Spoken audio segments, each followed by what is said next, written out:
बिस्मिल्लाहिर्रहमानिर्रहीम। अस्सलाम वालेकुम।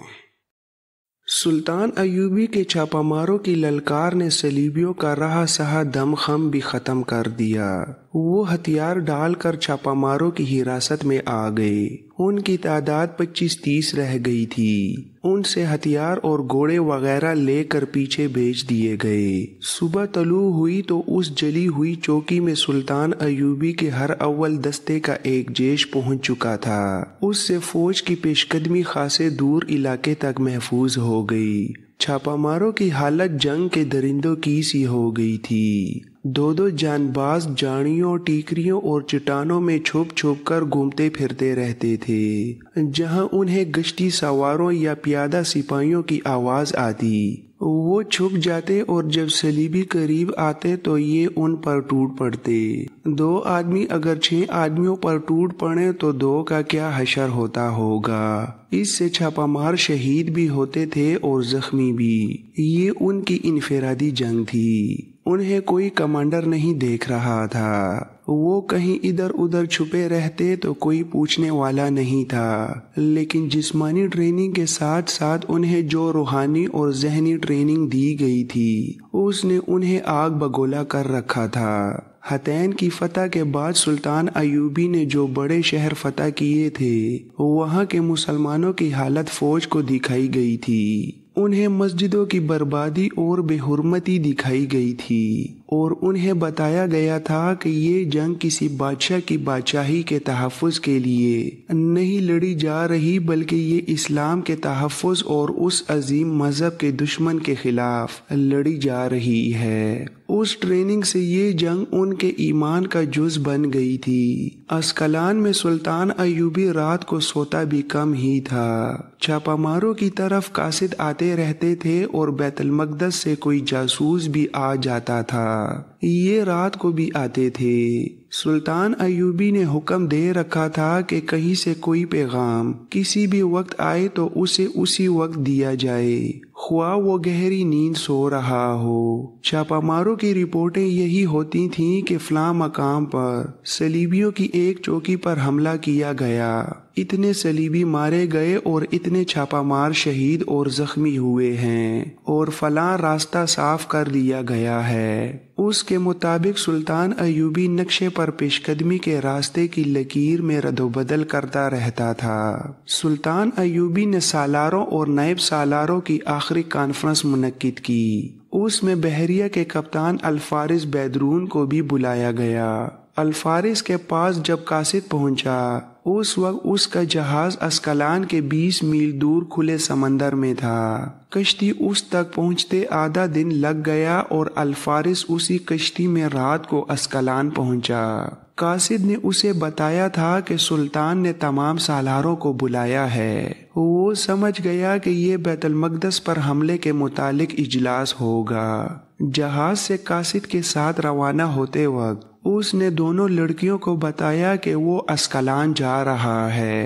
एक लड़की ने पूछा, सुल्तान ने बुलाया है? क्यों बुलाया है? अल-फारिस ने उन्हें कहा, मेरे सरकारी फराइज के मुतालिक तुम पूछना क्यों ज़रूरी समझती हो? तुम्हें कई बार कह चुका हूँ कि मेरी ज़ात के सिवा कुछ और ना पूछा करो। दोनों हंस पड़ी और एक बोली, अगर हम इस काबिल होती तो आपकी गैर हाजिरी में आपके जहाज को संभाले रखती और दुश्मन के जहाज आ जाते तो उनसे लड़ाई करती। अल-फारिस ने कहा, तुम जिस काबिल हो मैं तुमसे वही काम लूंगा। मेरी गैर हाजिरी में ज्यादा वक्त नीचे ही गुजारना। ऊपर जाकर मल्लाहों और अस्करियों के काम में दखल ना देना।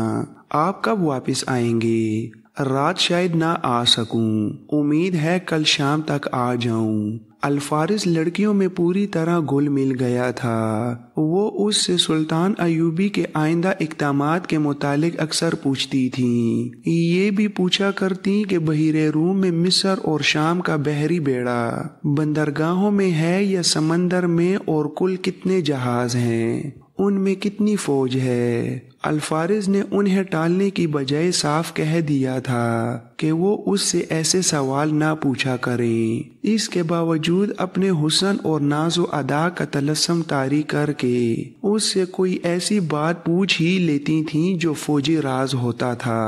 الفارس جذباتی مدہوشی سے فوراً بیدار ہو جاتا اور انہیں پیار سے ڈانٹ دیا کرتا تھا۔ نشے کی حالت میں انسان دل میں چھپائی ہوئی بات اگل دیا کرتا ہے، نشہ خواہ شراب کا ہو یا کسی دوائی کا، مگر الفارس شراب نہیں پیتا تھا اور نہ جہاز میں کسی کو شراب یا کوئی اور نشہ آور چیز رکھنے کی اجازت تھی۔ الفارس بدکار بھی نہیں تھا، مگر وہ اپنے آپ پر ان لڑکیوں کا نشہ طاری کر لیا کرتا تھا جس سے اس کی تھکن دور ہو جاتی اور وہ تازہ دم ہو جایا کرتا تھا۔ یہ لڑکیاں تربیت یافتہ تھیں۔ انہوں نے دیکھا کہ الفارس میں نہ شراب کی عادت ہے اور نہ اس کے جذبات سفلی اور حیوانی ہیں، تو انہوں نے اس پر پیار اور محبت کا نشہ طاری کرنا شروع کر دیا تھا۔ مگر الفارس اپنے فرائض اور ذمہ داری کا اتنا پکا تھا کہ جذبات پر مدہوشی طاری ہوتی تو بھی اپنے فرائض سے کوتاہی نہیں کرتا تھا۔ ایک رات الفارس گہری نیند سویا ہوا تھا۔ لڑکیاں اپنے کیبن میں تھیں، دونوں اوپر چلی گئیں اور عرشے کے جنگلے کے سہارے سمندر پر چاندنی کے بکھرے اور چمکتے ہوئے موتیوں سے لطف اٹھانے لگیں۔ ایک لڑکی نے دوسری سے کہا، روزی، مجھے اپنے سامنے گہرا اندھیرا نظر آتا ہے۔ الفارس موم لگتا ہے، لیکن کوئی ایسی ویسی بات پوچھو تو پتھر بن جاتا ہے۔ میرا خیال ہے ہم اپنا یہاں کام نہیں کر سکیں گی۔ کیا یہ بہتر نہیں ہوگا کہ اینڈریو آئے تو اسے کہیں کہ ممکن ہو تو ہمیں یہاں سے لے جائے؟ اینڈریو وہ آدمی تھا جو چھوٹی سی کشتی جہازوں کے قریب لے جا کر کھانے پینے اور ضروریات کی اشیاء جہاز کے ملاحوں اور سپاہیوں کے ہاتھ بیچتا تھا۔ آپ نے پیچھے سنا ہے کہ یہ آدمی ان لڑکیوں کو اتفاق سے ملا تھا۔ وہ غریب ماہی گیروں کے بحروب میں اپنی کشتی پر الفارس کے جہاز کے قریب چیزیں بیچنے آیا تھا۔ اس نے لڑکیوں اور لڑکیوں نے اسے پہچان لیا تھا اور انہوں نے رسیوں کی سیڑھی نیچے کروا کر اسے چیزیں خریدنے کے بہانے اوپر بلا لیا تھا۔ اس نے لڑکیوں کو بتایا تھا کہ وہ الفارس کے ان 6 جہازوں کے ساتھ سائے کی طرح لگا ہوا ہے اور وہ موقع ملتے ہی ان جہازوں کو تباہ کرا دے گا۔ لڑکیوں نے اسے بتایا تھا کہ وہ کس طرح الفارس سے ملی تھیں اور انہوں نے خانہ بدوش بن کر اس جہاز میں پناہ لے لی ہے۔ لڑکیوں نے اسے یہ بھی بتایا کہ وہ پناہ کے بہانے جاسوسی اور تباہ کاری کریں گی۔ اس آدمی کا نام اینڈریو تھا اور وہ تخریب کار جاسوس تھا۔ پہلی ملاقات کے بعد وہ 2 بار اپنے بحروب میں آیا اور لڑکیوں سے ملا تھا۔ لڑکیوں نے اسے بتایا تھا کہ الفارس ان کے جال میں نہیں آ رہا اور وہ کوئی راز نہیں دیتا۔ اینڈریو یہ معلوم کرنا چاہتا تھا کہ یہ جہاز کب تک اس ڈیوٹی پر رہیں گے اور یہ ٹائر کی طرف جائیں گے یا نہیں۔ اس نے لڑکیوں سے کہا تھا، معلوم ہوتا ہے تم اپنا فن بھول گئی ہو۔ اس جہاز میں اکیلا الفارس نہیں، اس کا نائب بھی ہے اور اس کے نیچے ایک افسر اور بھی ہے۔ ان میں سے کسی کو گانٹ لو، ان میں رقابت پیدا کر دو، الفارس کے نائب کو اس کا دشمن بنا دو اور اپنا جادو چلاؤ۔ تم کیا نہیں جانتی، سب جانتی ہو۔ اس رات ایک لڑکی دوسری سے مایوس ہو کر کہہ رہی تھی کہ روزی، اینڈریو آئے تو اسے کہتے ہیں کہ ہمیں یہاں سے نکال لے جائے۔ روزی نے اسے جواب دیا، سنو فلوری، اینڈریو ہمیں یہاں سے نہیں نکال سکے گا، یہ جنگی جہاز ہے۔ تم دیکھ رہی ہو کہ رات کو عرشے پر بالکل وہ اوپر دیکھو، مستول پر مچان بنائے ایک بحری سپاہی کھڑا ہے۔ فرار کی کوشش میں ہمارے ساتھ اینڈریو کے پکڑے جانے کا بھی امکان ہے۔ ہمیں اتنی جلدی مایوس نہیں ہونا چاہیے۔ فلوری نے پوچھا، دوسرا حربہ استعمال کریں؟ روزی نے کہا، ہاں بالکل کرنا پڑے گا۔ अल्फारिस का नायब कप्तान तो पहले ही हमें भूखी नजरों से देखता और मुस्कुराता रहता है। ये लोग बड़े लंबे अरसे से समंदर में हैं। इनके सरों पर मौत मंडलाती रहती है। खुदा ने मर्द में औरत की जो कमजोरी पैदा की है वो इसी कैफियत में उभरती है। इशारे की देर है। ये बता दो कि ये काम मैं करूं या तुम करोगी। तुम्हें मुझसे ज्यादा तजर्बा हासिल है। फ्लोरी ने कहा, मैं ही कर लेती हूँ। रोजी ने कहा, लेकिन इस काम के उसूल याद रखना।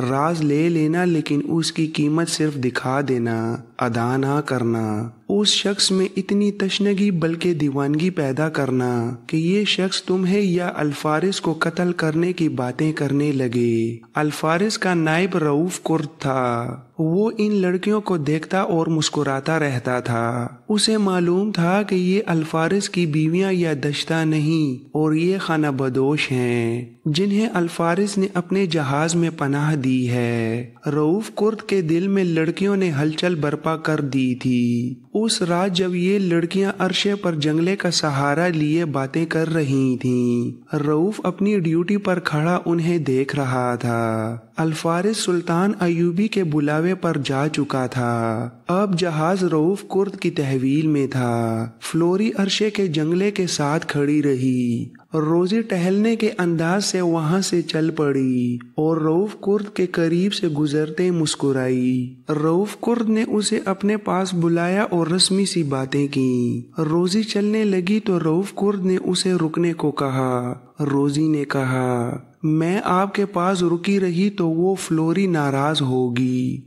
नाराज क्यों होगी? रोजी ने कहा, अपने अपने दिल की बात है। एक रोज अल्फारिस नीचे सो रहे थे और मैं ऊपर आपके पास खड़ी थी तो उस फ्लोरी ने देख लिया तो बाद में मुझे कहा, मेरी मलकियत पर कब्जा ना करो, रऊफ मेरा है। जब हम मिस्र जाएंगे तो मैं उसके साथ चली जाऊंगी। वो अल्फारिस को पसंद नहीं करती और इस डर से आपके करीब नहीं आती कि अल्फारिस नाराज होगा। रऊफ कुर्द के जज्बात में जलजला बर्पा हो गया। मर्दाना फितरत की कमजोरी ने उससे हथियार डलवा लिए। उसने फ्लोरी और रोजी से ज्यादा खूबसूरत लड़कियां भी देखी थीं, लेकिन उनके हुस्न और डील डूल में जो जहद शिकन कशिश थी वो उसने किसी लड़की में कभी नहीं देखी थी। अब उसे ये पता चला कि इनमें से एक उसे चाहती है तो उसका दिमाग जज्बात के बनाए उस रास्ते पर चलने लगा जिस पर मर्द जाते नजर आते हैं और वापस आते दिखाई नहीं देते। रोजी उसे तलस्सम होशबा में छोड़कर चली गई। उसने अपने केबन में उतरने वाली सीढ़ियों पर पांव रख कर पीछे देखा।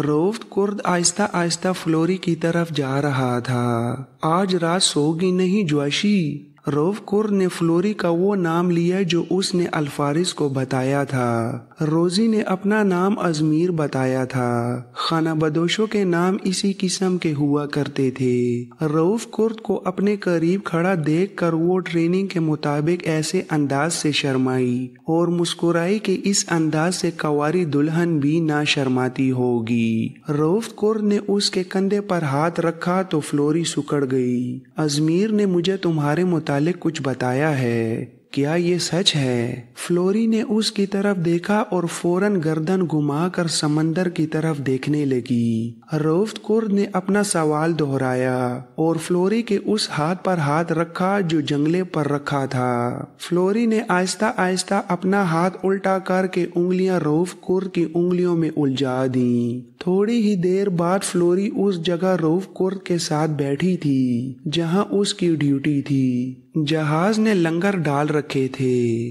2, 3, 4 बत्तियां समंदर पर तैर रही थीं। ये अल्फारिस के जहाज थे जो गश्त कर रहे थे। आधी रात को रऊफ कुर्द की जगह उसके एक मातहत अफसर को ड्यूटी पर आना था। रऊफ कुर्द ने फ्लोरी से कहा कि वो उसके केबन में चली जाए, वो आता है। जहाज के अरशे से सुबह की आजान की आवाज आई तो फ्लोरी रऊफ कुर्द के केबन से निकली। उसने अल्फारिस के इस नायब को यकीन दिला दिया था कि वो उसे दिलो जान से चाहती है और अल्फारिस को वो खाविन की हैसियत से कभी कबूल नहीं करेगी। उसने रऊफ कुर्द से ये भी कहा, अल्फारिस मुझे कहता था कि रऊफ के साथ बात ना करना, बहुत बुरा आदमी है। हकीकत ये है कि वो खुद बहुत बुरा आदमी है। उसने हमें पनाह तो दी है लेकिन हमारी मजबूरी से पूरा फायदा उठा रहा है। अगर हम इतनी मजबूर ना होती तो इतनी ज्यादा कीमत कभी ना देती। रऊफ कुर्द के दिल में अपनी मोहब्बत का धोखा और अल्फारिस की दुश्मनी पैदा करके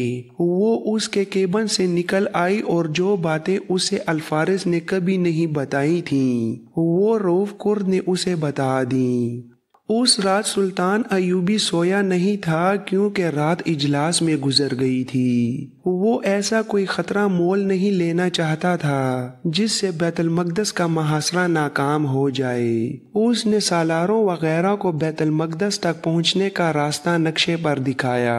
उसने नक्शे पर उन जगहों पर निशान लगा रखे थे जहां कुछ दिन पहले सलीबियों की चौकियां थीं और अब वहां अपने छापामार थे, या हर अव्वल की थोड़ी थोड़ी नफरी थी या वहां कुछ भी नहीं था। रास्ता साफ था। ऐसी जगहों पर भी उसने निशान लगा रखे थे जहां सलीबियों की किलाबंदियों की साख्त की चौकियां अभी मौजूद थीं और उनमें नफरी कुछ ज्यादा थी। सुल्तान अयूबी ने सबको बताया कि उसने उन पर कब्जा करने की कोशिश ही नहीं की क्योंकि वो अपनी जंगी ताकत जाया नहीं करना चाहता।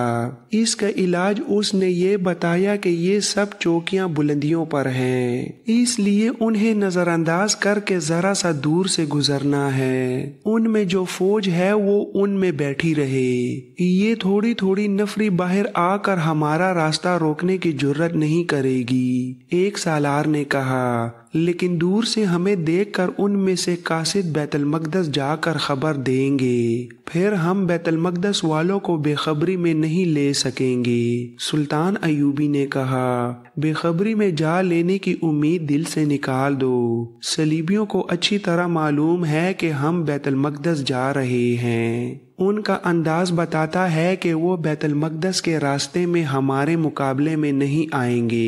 एक दो शहर में पहली फौज है जो किसी जंग में शरीक नहीं हुई। ये शहर के दिफा के लिए महफूज और तैयार रखी गई है। वहां से जासूस इतला लाए हैं कि ये फौज दिन रात मुहासरे में लड़ने और मुहासरा तोड़ने की मशक करती रहती है। इसमें इजाफा यूं हुआ है कि हमने जो मकामात फतह किए वहां की बागी हुई फौज भी बैतुल मक़दस चली गई है। उसमें ज़रापोश नाइट भी हैं। हमारे जासूसों ने बताया है कि मुहासरे के दौरान ये नाइट दरवाजों से बाहर आकर हमले करेंगे और हर हमले के बाद शहर में चले जाएंगे। उन्होंने ये तरीका हमसे सीखा है, झपट्टा मारो और गायब हो जाओ। लिहाजा ये ना समझो कि तुम दुश्मन को बेखबरी में जा लोगे। दुश्मन तुम्हारे इंतजार में तैयार खड़ा है। फिर भी मैंने इंतजाम कर रखा है कि सलीबियों की किसी चौकी से कोई कासिद बैतुल मक़दस तक ना पहुंच सके। बैतुल मक़दस और उनकी चौकियों के दरमियान हमारे छापामार मौजूद हैं, किसी को जिंदा नहीं जाने देंगे। फौज की तादाद के मुतालिक जासूस मुख्तलिफ इतला लाए हैं। उनसे मैंने ये अंदाजा लगाया है कि बैतुल मक़दस के अंदर सलीबियों की बाकायदा फौज की तादाद 60,000 से कुछ ज्यादा हो सकती है, पर कम नहीं होगी। ये भी जहन में रखना कि वहाँ मुसलमान कैद और नजरबंदी में हैं, इसलिए वो अंदर से हमारी कोई मदद नहीं कर सकेंगे। इस मुकाबले में ईसाई शहरी अपनी फौज के दोष बदोश मुहासरे में बेजिगरी से लड़ेंगे। ईसाइयों ने अपने बच्चों को भी तीरंदाजी की तरबियत दे रखी है। शहर की दीवारों के ऊपर से हम पर तीर सही मायनों में मूसलाधार बारिश की तरह आएंगे। ये भी जहन में रखो कि सलीबी तीर फेंकने के लिए एक नई कमान लाए हैं जिसकी शक्ल सलीब की सी है। उससे तीर दूर भी जाता है और निशाना भी सही होता है। सुल्तान सलाहुद्दीन अयूबी ने नक्शे पर हाजिरीन को तमाम जगह और रास्ते वगैरह दिखाए, फिर मुहासरे के मुतालिक हिदायत दी और सबसे पूछा कि ये आखिरी इजलास है, इसके लिए किसी के जहन में कोई जरा सा भी शक हो तो वो रफा कर ले और कोई सवाल ख्वाह वो कितना ही बेमायनी क्यों ना हो पूछ ले। काजी बउद्दीन शद्दाद जो उस तारीखी जंगी मुहिम में सुल्तान अयूबी के साथ था, अपनी डायरी सुल्तान यूसुफ पर क्या इफ्तिदा पड़ी में लिखता है, सुल्तान अयूबी ने इस आखिरी इजलास में नबी करीम सल्लल्लाहु अलैहि वसल्लम की ये हदीस सुनाई, जिसके लिए कामयाबी का दरवाजा खुल जाता है उसे फौरन दाखिल हो जाना चाहिए, मालूम नहीं ये दरवाजा कब बंद हो जाए। सुल्तान अयूबी बहुत तेजी से मकबूजा इलाके और किले फतह करता आ रहा है, इसलिए वो बैतुल मक़दस पर यलगार को इल्तिवा में डालने के सख्त खिलाफ था। अल्लाह ने हमारी कामयाबी का दरवाजा खोल दिया है, बंद होने से पहले उसमें दाखिल हो जाओ। उसने नक्शा अलग रखते हुए कहा, मेरे रफीको, हतैन की जंग से पहले मैंने तुम्हें एक दो बातें कही थीं, उन्हें दोहराना जरूरी समझता हूँ। इसके बाद हम बातें नहीं कर सकेंगे, कोई नहीं बता सकता कि हम एक दूसरे को जिंदा मिलेंगे भी या नहीं। इससे पहले हमने सिर्फ लड़ाइयाँ लड़ी हैं, खाना जंगी में एक दूसरे का खून बहाया और दुश्मन को वक्त और मौके फराम किए हैं कि हमारे इलाकों में अपने किले मजबूत और बैतुल मक़दस का दिफा मुस्तहकम कर ले। फिर हम जमींदोज जंग लड़ते रहे, सलीबी तलस्सुमाती हुस्न वाली और नाजो अदा और चुर्ब जुबान की माहिर लड़कियां हमारे अमीरों, वजीरों, फौजी और शहरी हाकिमों के पास बेचते रहे।